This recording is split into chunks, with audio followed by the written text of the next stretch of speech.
And we are live. Welcome back, everyone, on the TVC podcast. This is Jeffrey Rosales. I'm really excited about this conversation we're about to have today because, as you know, we have been talking about changing this narrative. And what do I mean by that? Well, there's a lot of narratives that are out there about certain communities or veterans. We're not all broken. A lot of us are entrepreneurs. A lot of us are business owners. Some of us are politicians. Some of us are community and government leaders, and that also applies to other communities as well. Um, a couple months ago, I had the honor of having the daughter of Roy Benavides Medal of Honor recipient, Yvette Benavides, to talk about her father's story here. And let me tell you, he is the actual Rambo here.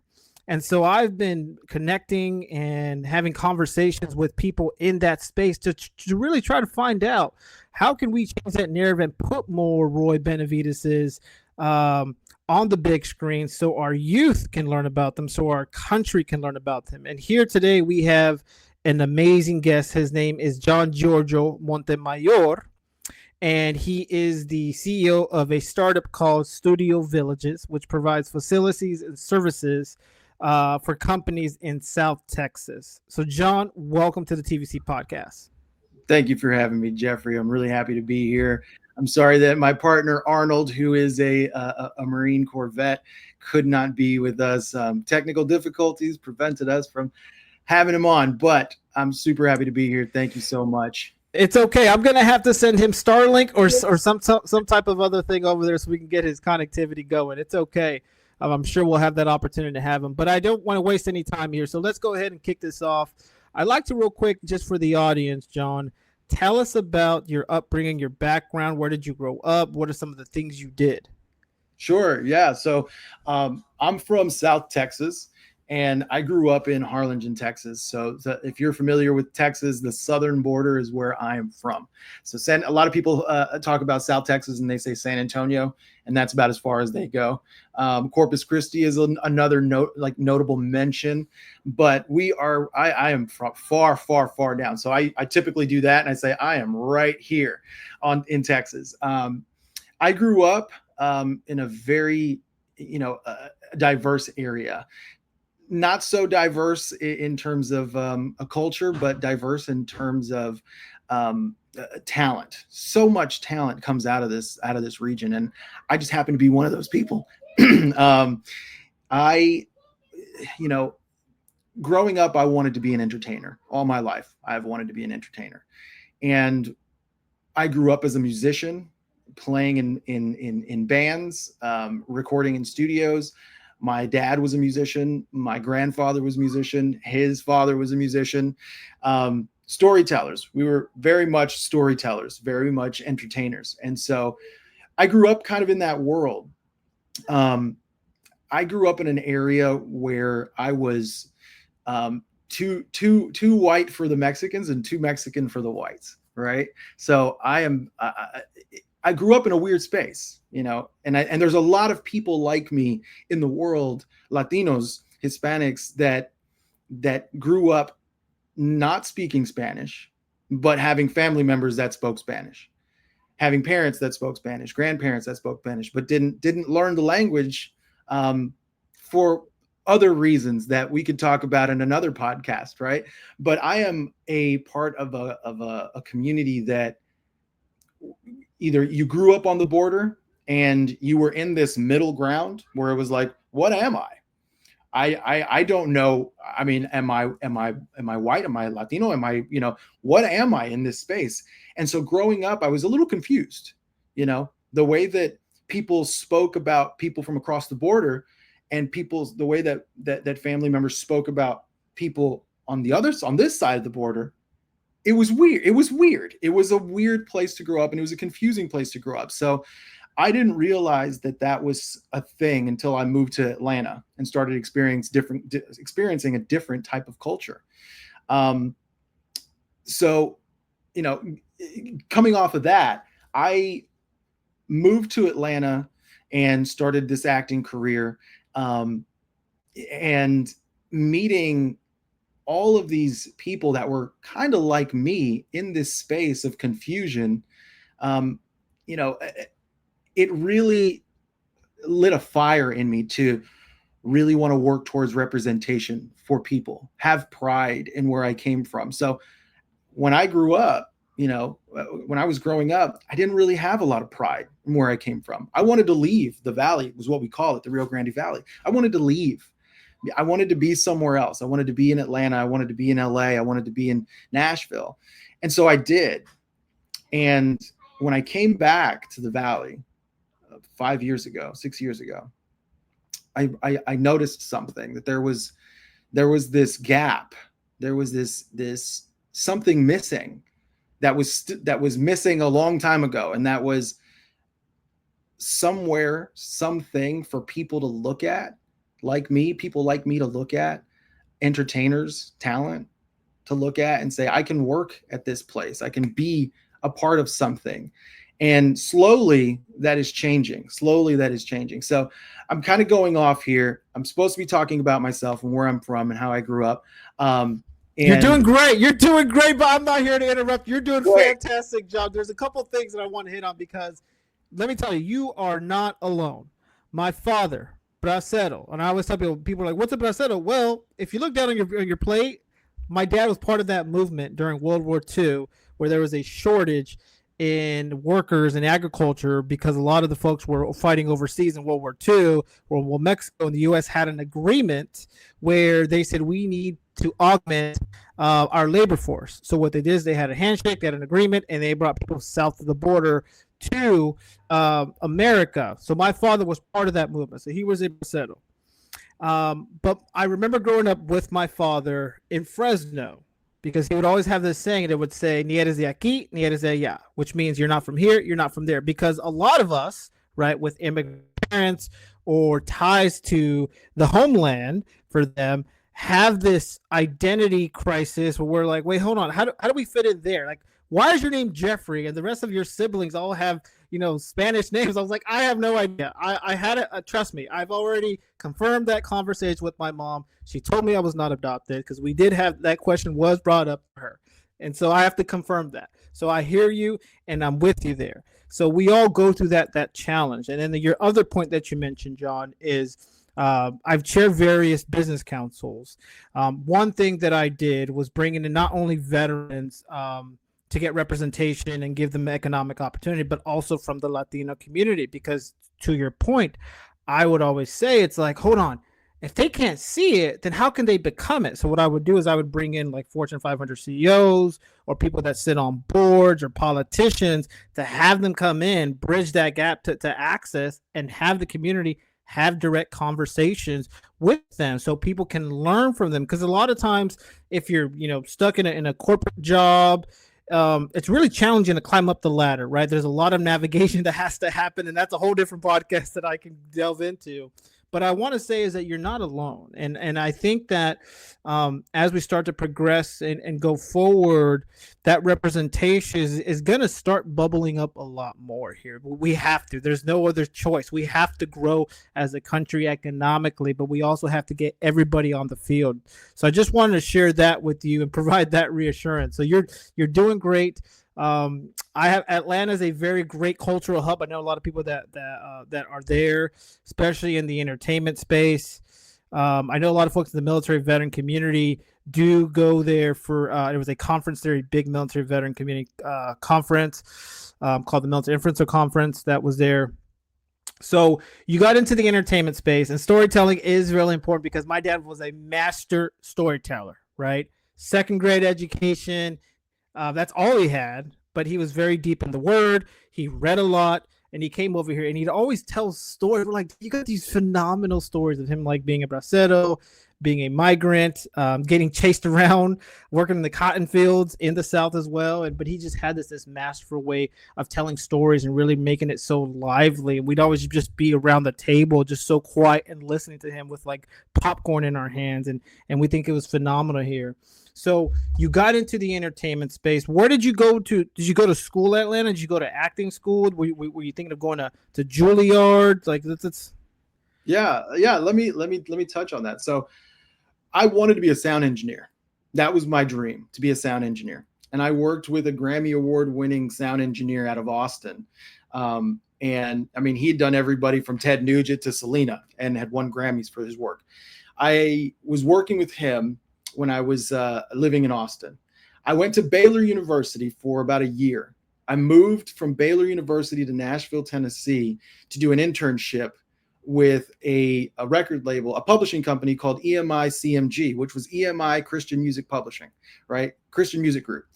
So I did an internship with them, and then I went on tour with one of their bands.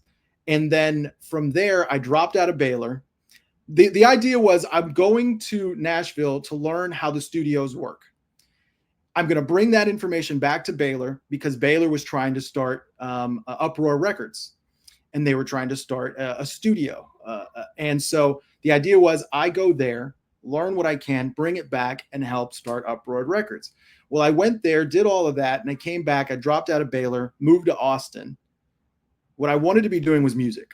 That's what I wanted to be doing. So I moved to Austin, and a buddy of mine, he set me up with the Recording Academy. And so I became an ambassador for the Recording Academy, which puts on the Grammys.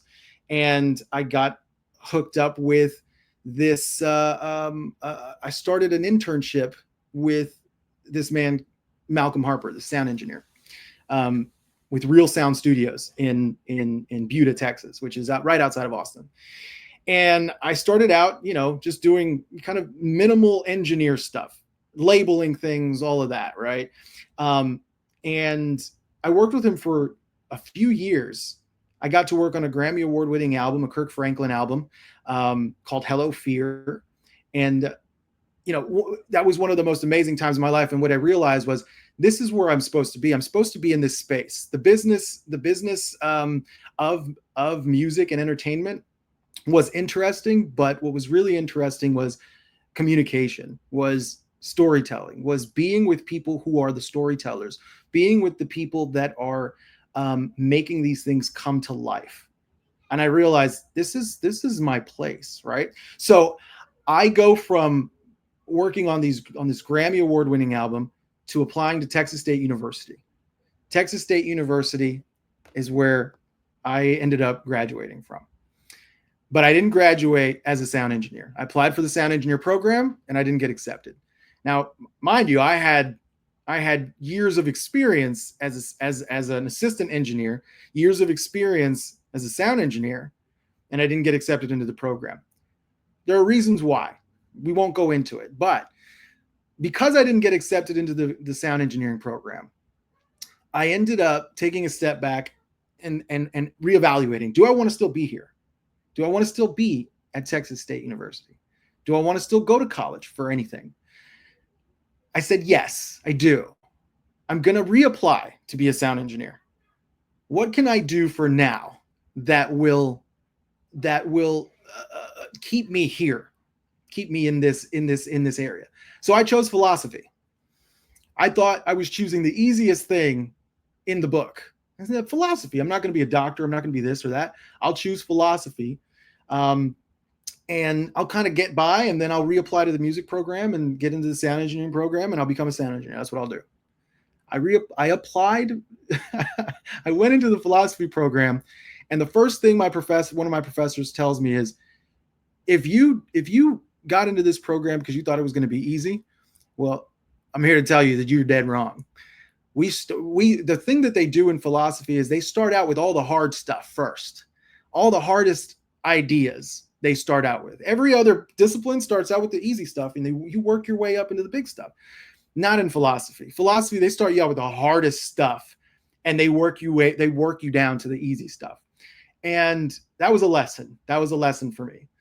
I loved philosophy so much that I stayed with it, didn't go back to sound engineering, and I ended up getting a bachelor's degree in philosophy. So that's awesome. So what did you learn about yourself in that process? So there had to have been some growth there, right? Because a lot of folks think that life is a straight path, and it's like this.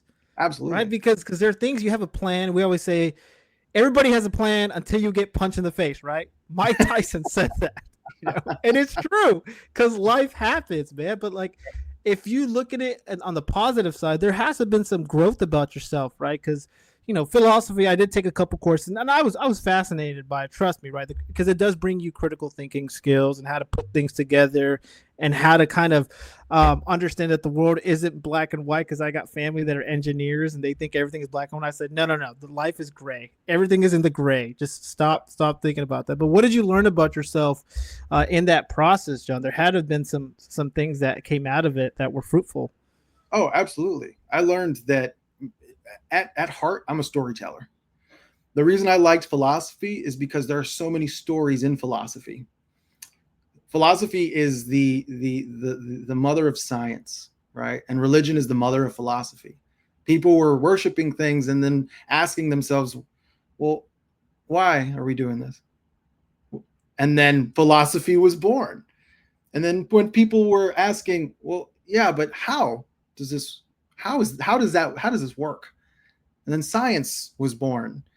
And so what I learned is that I like processes. I like storytelling. I like big thinking. I like to get as big as I possibly can and just expand on something and expand on something. And not a lot of people like that. Some people like to just have an answer and that's the answer and we're done. I like to go beyond that. Let's ask the what ifs. And a big part of storytelling, a big part of writing original stories and a big part of movie making is that what if. It's that what if the stakes are this high, then what? And a lot of that goes into acting as well. In acting, you can use an as if. It's as if this is happening to you. It's as if this world you're creating this world around you. So I learned that I was smarter than I thought I was.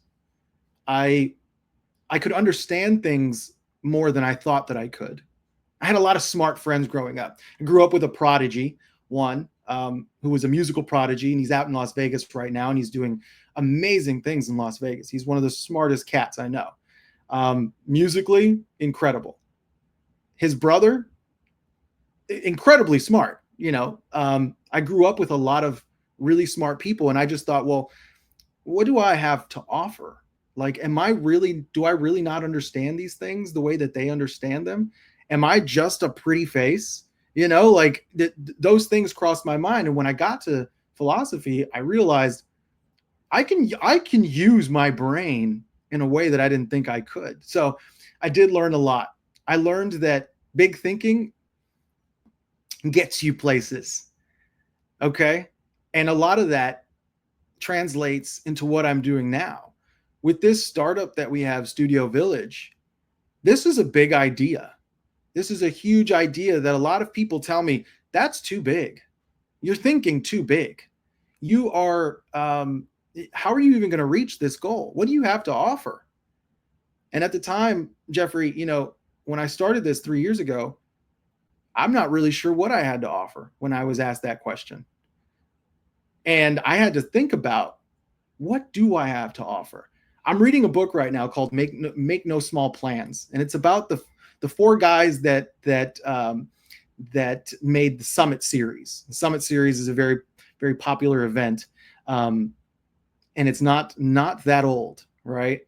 But what I've learned about this book is you can't make small plans. You have to go for it. You have to reach for the thing that you want, and it's got to be far out of reach. Milestones are important, and that's something that we've done. And my partner Arnold, I would have loved to have him here because he has been instrumental in getting those milestones for us to get to this point where we're at. Which I can go into StudioVillage now, confidently saying we have partners in California. We have partners in San Antonio. We have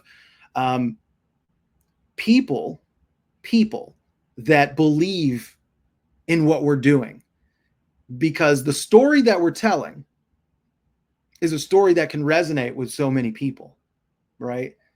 We are a Latino-owned company. We are a veteran-owned company, and we want to give people a place where they can create stories, tell stories, We want to give people the tools so that they can tell those stories. In Texas, now I know you're out in California. Our partners are out in California. They're working with us in Texas. We're working on getting some legislation passed so that we can bring more productions to Texas. We want at StudioVillage to be a champion the way that Taylor Sheridan's a champion right now. Now, we're on two different ends of the spectrum, right? We're a facilities business. We're a services business. Some people have told me, studios don't make money. Films make money, and that's true. But it's also not true, because what we're doing is a real estate opportunity. It is an opportunity for this new category in real estate to be taken on. And real estate makes money. I mean, you tell me if I'm wrong. No, I think you're completely on target here. And for those of you who are not listening, we are going to bring him eventually, but he is a fellow Marine, Arnold Rodriguez, and he's the one that connected. He is the COO for StudioVillage here. So he is John's right-hand man. But there's a couple points that John hit on, and I think it's very, very key here, John. What you're talking about is representation. You guys have veterans in your space. You're Latino owned. And I think that's very important, not necessarily because of the demographic, but because there's a lot of great, powerful stories that are overlooked, right? Of course, Arnold and I connected on Roy Benavides. Everyone, when they think of Rambo, they think of some Italian guy that's in Hollywood, and he's has a bandana around him. We're like, hold on. There's this guy named Roy Benavides in Texas, and he was put up for the Medal of Honor.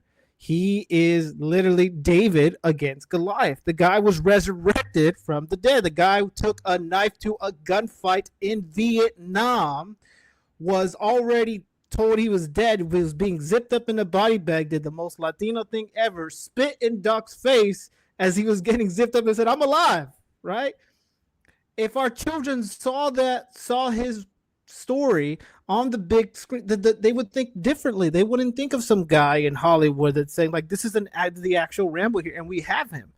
And I know Yvette has been trying really hard. I know she's been trying a couple of years to break into Hollywood, to get her father's story. And I pray that happens, or someone like yourself pick that up and can do it, because it's so important, right? And there's tons of Roys out there, right? You got Major James Capers right now. We're trying to get him the Medal of Honor, right? First African American be battlefield commissioned, son of sharecroppers. They were persecuted in the South. They had to flee the South. They had to go to Baltimore. He ends up joining the Marine Corps, ends up losing a lot of men. They end up battlefield commissioning him.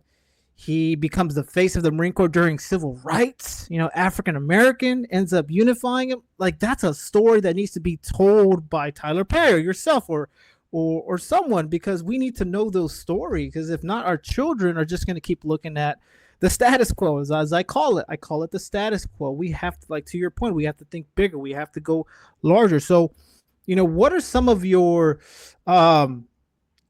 immediate goals so folks can find a way to maybe help what you guys are doing at StudioVillage here? Because I think, you can't do it alone. We have to do it together as a team. I love your passion. I can feel your passion here.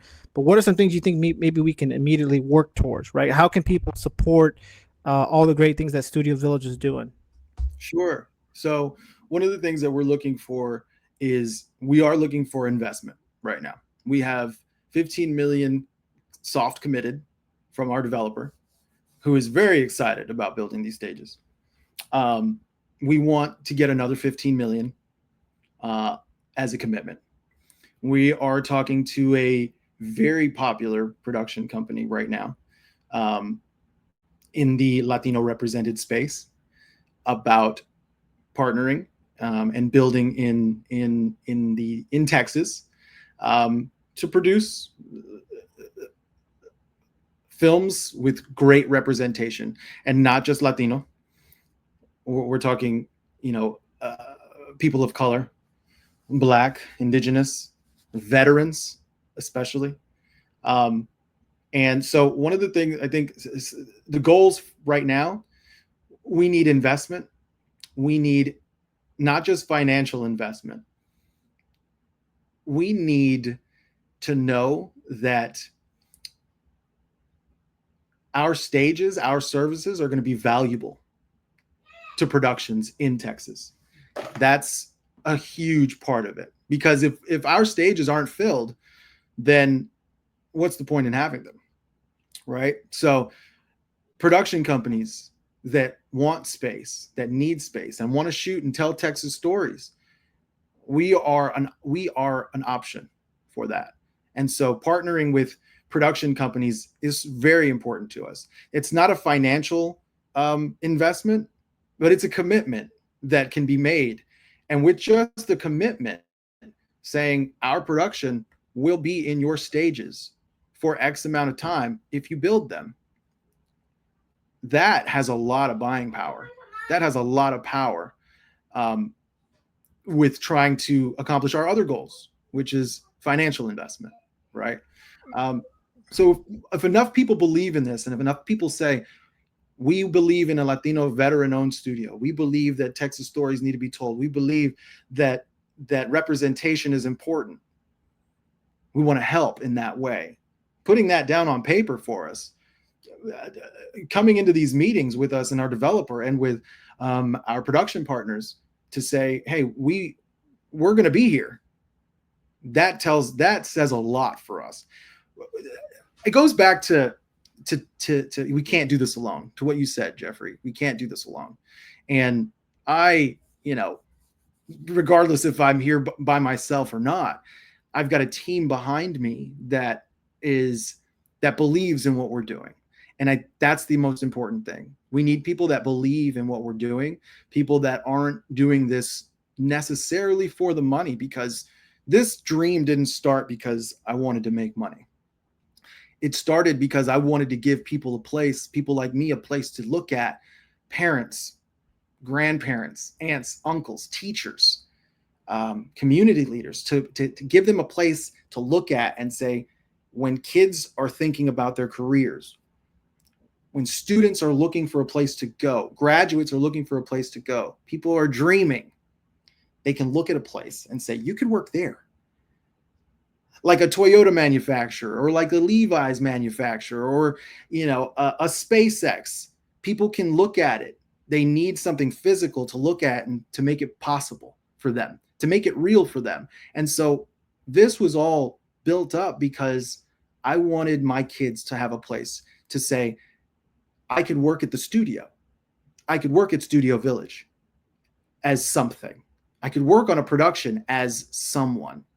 Whether you're a talent or a crew member, whether you're an accountant or an attorney or a caterer or, a dry cleaner, all of those things are very important in what we do. All of those services are very important to making films, to making movies. And if you see the reach that this industry has, you would just be blown away, because we touch just about every other industry that you can think of. So again, this requires a team. It requires support, and we can't do that without that.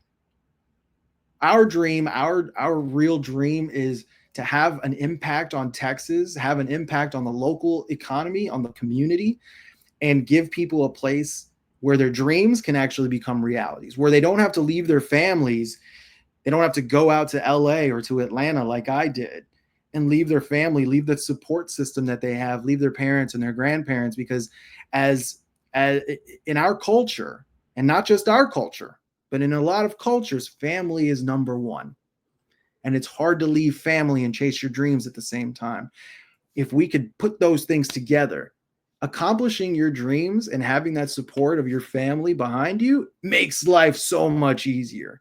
Maybe not easier, but it makes life so much more worth living. It makes your dreams so much more worth accomplishing.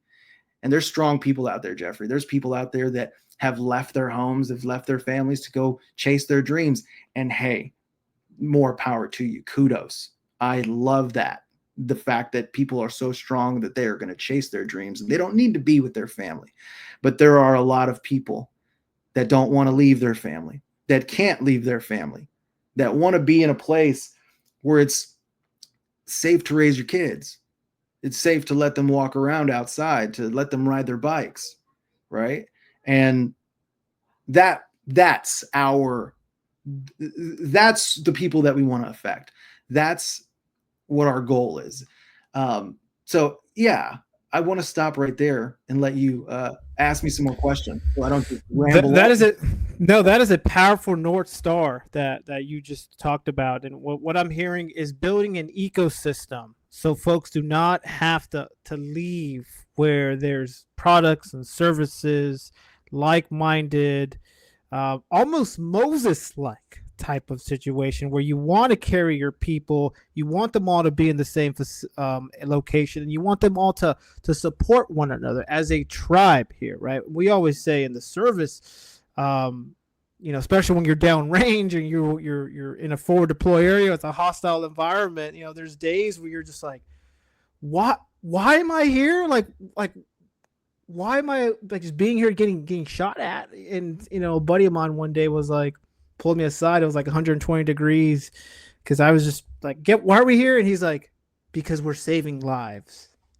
And when you look at it that way, John, you're saving lives, you're impacting future generations, then it matters because you're doing it and it's bigger than you. You want to found a community. You want to found a tribe. You want them all to be in the same space, and you want them all to be safe and successful. Like, who wouldn't want that? Like, to your point, right? Folks having to leave from the valley, because I'm from the valley as well. I'm from the Central Valley, right, where a lot of agriculture comes from, where Cesar Chavez marched through. I left because there were no other options. I said, if I stay here, I'm going to get my high school girlfriend pregnant. I'm going to, work at McDonald's, and then I'm going to drop out of JC. There has to be something more for me to that, right? So that caused me to leave, go into the service.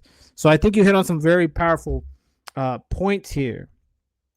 Now, I do want to transition a little bit, still speaking on that, but I want to kind of get your thoughts on stories or films that have made an impact on you, that inspires others, that you think that you can bring that into Texas, right? Again, the greatest example, one that Arnold and I talked about, is The Long Game. And I think some of it might have happened there in Texas. I'm trying to rack my brain here and make sure I'm getting my history right. But that was a very powerful film that everybody should watch. In fact, in December, I had my nephews watch it. And these guys are talkers. They talk all the time. They all think they're freaking prima donnas. We go and play sports together. We go and work out together. And then they started watching that film. And I started observing them when they were watching it. And normally they're talking all the time, but they were just locked in because there's like, oh wait, I see myself in that kid. I see what that kid is doing. That's me. That's the challenge I went through breaking those barriers. And some of them might have watched it a couple more times. But, The Long Game is a very powerful movie about veterans, about community, about culture, about breaking the status quo. David versus Goliath here. But I'd like for you to kind of, maybe there's some stories that stand out to you, or some you think should be made a motion picture or should be made a documentary. So I'd like to get your thoughts on that.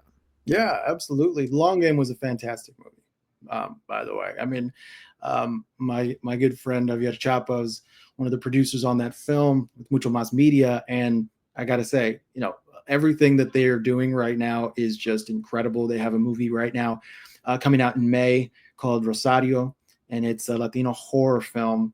And, I'm excited to see it. I'm excited for what they're doing. I'm excited that they're telling stories that are inclusive of our culture, because you don't see that a lot. And The Long Game is no exception. Stories that I think should be told.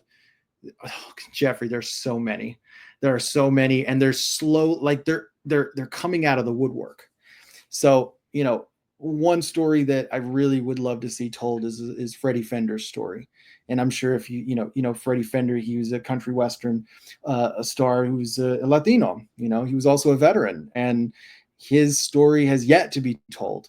I'm sure at some point it will be, but he's from San Benito, Texas. My father and my mother grew up in San Benito, Texas. My father knew his son, lent him a drum set. But he has such an impactful story. He has yet to be inducted into the Country Music Hall of Fame. Now, he's in the Country Music Museum, right? He's in there, but he is not in the Hall of Fame. And at least I don't think he is. And if he is and things have changed, well, that's great. But his story is a powerful one. He went on to be a movie star as well. There's somebody else that you've had on your podcast that I think has a very interesting story, and his name, Danny Garcia. And I'm reading his book right now, and I think his story is a powerful, very powerful story. I mean, the guy is basically the Latino Forrest Gump. I mean, everything that he's done, walked around the world, 52 million steps, in the name of peace and in the name of children, for first responders and veterans. Everything that Danny's story is, those are the stories that need to be told. I'm reading his book right now, and I told him I read the first part of it, and I said, Danny, you have gone through so much in your life, and I'm reading this book, and it's got me on the edge of my seat, and I'm thinking, I see where this is going, and I don't want it to go there, but I so desperately want it to go there because that's an interesting story. Telling the truth in stories is important, right? We can dramatize things all we want, but stories, real people's stories, are dramatic enough, I think. Danny's story is no exception. Danny he's a great human being, and if you haven't read his book, Marines Don't Cry, I'd recommend it, because the things that Danny has gone through, you'll be wanting it you'll be wanting to see it on the big screen or on the small screen if that's what you prefer. But representation is so important in telling these stories. Gosh, I could go on and on about what stories I would love to see told. Let's just pause there real quick, because you hit on something really important, John. And I want folks to understand this, because this is going back to your identity crisis. And am I from Mexico? Am I from America? That is an American story, what you just described right now. Danny Garcia, American, Christian, veteran. What more do you want, right? And so I think we need to take a step back as a society to understand these are American stories. These are Americans. Like, stop putting them in a box. They are the mainstream. We are the mainstream. We are the majority. So that is a crucial American story, to your point about Danny Garcia here. No one just gets up and just walks by faith 52 million steps for world peace because, it hit them with the Holy Spirit. And so I think that's a very important thing that you just hit on there. That's Roy Benavides is very important. And then the gentleman you said, the country, was it Freddie what? Freddie Fender. Freddie Fender. That's an American story. These are Americans. Mm-hmm. Like, that is what I want to hit here. These are Americans here. And I think folks need to stop categorizing or labeling them or putting them as some other category here. These are Americans here, God-fearing Americans. And folks need to start embracing that, because representation matters. But these are Americans, because every time I hear from, say, Americano, it's like, well, they think of just one category. It's like, no. These are all Americans here. We've all contributed to the fight here, and we all want a more peaceful and just society here. So as we get ready to wrap up here, you said you're reading one book. What are some other books that you would recommend to our audiences? It sounds like you're a reader as well. That's what I'm getting. I'm a reader as well, because I'm reading one book right now called Doing Business by The Good Book. If you guys don't know, his name is David L. Stewart, wealthiest African American that does not have social media. The guy is just, no one knows about him. But it's called Doing Business by the Good Book. It's 52 lessons on success straight from the Bible. Like I said, the guy's a legend, man. What he's doing, like how he built his company here. So I'm reading that. But I'd like to get your take. Any other books that you recommended to the audience here? Because again, you have a very powerful story, John. Your how you're taking the arts and entertainment, and you're using that to get organized and build an impactful organization that's going to touch future generations to come here. But anything that you want to pass along? Yeah, those two books that I mentioned are I think at the top of my list right now. So Make No Small Plans. I don't remember. It's told from the. It's told by one of the members of that group, I believe. But I don't have it in front of me right now, or else I'd tell you who the author was. But Make No Small Plans. That's the first one. And if you're an entrepreneur and if you are, worried about taking the next step or worried about making a phone call to someone because you're not exactly sure what to say, or you think your idea is way too big to actually accomplish, read that book. And I guarantee you will have a change in your perspective, because every chapter that I read in that book, I see myself, and I see somebody telling me that's not a good idea. That's not a good idea. You're not gonna be able to do that, and it gives me hope. The other book, of course, is Marines Don't Cry. If you can read that book, pick that book up. That one is a great story of Danny Garcia's life, written by his wife, Jackie Garcia. Those are the two that I would recommend right now. I want to share something with you before we go. If you let me present, I just want to share my screen with you. Let's see. I'm going to share this so that people can kind of get an idea of what StudioVillage looks like, so that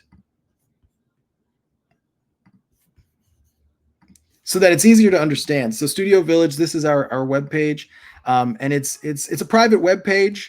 But if you reach out to me and you want to take a look further and have questions, you can, and I can give access to this. But really what it is sound stages that look like this. This is the inside of The Chosen. I'm sure everybody's familiar with The Chosen, very popular TV show right now about Jesus Christ. And this is the inside of their facility. And this facility that we're building is the same type of facility. It's a sprung structure. This is what it would look like on the inside. This is what it would look like on the outside. And the services that we would offer are services that would be provided by this company, Cinelease, who are the largest lighting rental inventory in the United States. So this isn't just pie in the sky. This is something that we've been working on for 3 years and that we want to see come to fruition. We need the support of the legislature. We need the support of the House and the Senate to pass these bills to make the incentives much higher. So if there is support that can be given in those areas, talking to representatives, making sure they understand why this is an important industry and that it's not Hollywood welfare, that it is hardworking tradespeople that want to make a living in Texas, that want to live and work in Texas, raise their families in Texas, because they believe in the values of Texas. That's the type of support we need. So I wanted to share that before we left. Jeffrey, and real quick, I do want to caveat to add on to that. That is Made in America 101 right there. They are creating jobs, yes, for people in Texas. So look at that. If you're the governor of Texas, or if you're a representative, you're a senator, one of your biggest goals is to create jobs and create economic development, create workforce development there. That is a major opportunity, especially if we're under this initiative of making it in America. Okay, well, let's make it in America, right? Let's not just silo ourselves to a few major locations in the country where the film and entertainment just happens. It can happen in Texas. It can happen in other states, right? And I think this is amazing opportunity here. So how do we get a hold of you, John, or your team at StudioVillage? Let's say I am a production company, or I am someone that's interested in that space. Sure. You can email me at John, JOHN, at StudioVillage, tx.com. So I can put it here in this chat so that we can get a visual of it. And that's where you can email me. You can email Arnold also if you prefer to speak with Arnold at the same email address, just Arnold. Or you can put info at the beginning and send that email out, and we will get all of those. That's a good place to start. The website as well is StudioVillageTX.com, and that's another good place. All of those avenues will filter to me in some way, shape, or form, or to Arnold, or to our CFO Michael Perez, and we can talk. We can have the conversation. I'd love to share my story and our story, and love to hear from people. Perfect. And I will include all that after in the events page here, so you guys can contact them and have a conversation.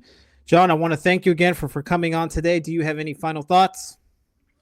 Let's change the narrative. Let's change the narrative on representation for veterans, on helping veterans, on helping people that need our help. That's the mission. People that need our help, whether you're Latino, Black, Asian, white. If you are a person that needs that support, mental support, emotional support, physical support, that's the narrative that we're trying to change. Outstanding. John, again, thank you again. I look forward to having you back. I know we're going to have many more conversations after this, especially on some of the individuals that you had mentioned here. But I want to thank you again. I want to thank StudioVillage for all the great work that you're doing. And please, ladies and gentlemen, contact them. This is a movement. This is an opportunity. This is a once-in-a-lifetime opportunity. You are not going to want to miss. If you want to be a part of the change, you got to get your feet wet and you got to get over there, right? Because I'm going to be in Texas as well. I'm going to go over there and visit you guys when I get a chance to. I know there's some upcoming events for that. But, ladies and gentlemen, I think we as a movement, as a community, if we want to make change, we have to get our feet wet and we have to go fast here. So, John, thank you again for coming on TVC. We look forward to having you back. Thank you, Jeffrey. God bless. We'll see you.